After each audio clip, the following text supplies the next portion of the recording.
টাকা টাকা টাকা, যে দিবে টাকা তার ঘুরবে ভাগ্যের চাকা।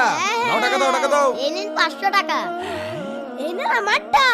এই তোর টাকা কই? আমার কাছে তো টাকা নেই। টাকা না দিলে এখানে পড়াশোনা হবে না ভাই। আমার বাবার কাছে টাকা চেয়েছিলাম, আমার বাবার কাছেও টাকা নেই। না হুজুর, টাকা না হলে কোনো পড়াশোনা হবে না। হ্যাঁ যা টাকা নিয়ে আয়।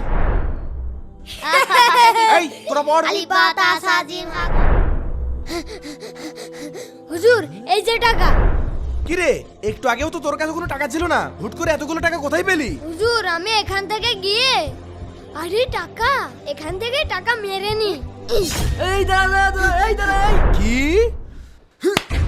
তোর সাহস কত বড়, তুই আরবি পড়ার জন্য টাকা চুরি করে নিয়ে আসিস? ছি! কি রে, আরবি পড়ার জন্য চুরি করে টাকা নিয়ে আসে? আমি তো চুরি করতে বাধ্য হয়েছি।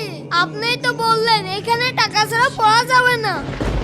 তার মানে এই পাপ করার জন্য তো আমিই দায়ী। আমি যদি তোকে টাকার জন্য জোর না করতাম তাহলে তো তুই চুরি করতি না। আমি তো আল্লাহর কাছে গুনাহগার হয়ে গেলাম। বাবা, তোকে আর আজ থেকে টাকা দেওয়া লাগবে না, তুই ফ্রি ফ্রি এখানে পড়বি। ঠিক আছে হুজুর। হে আল্লাহ, তুমি আমাকে মাফ করে দাও। প্রিয় দর্শক, ভিডিওটি ভালো লাগলে লাইক করে দাও।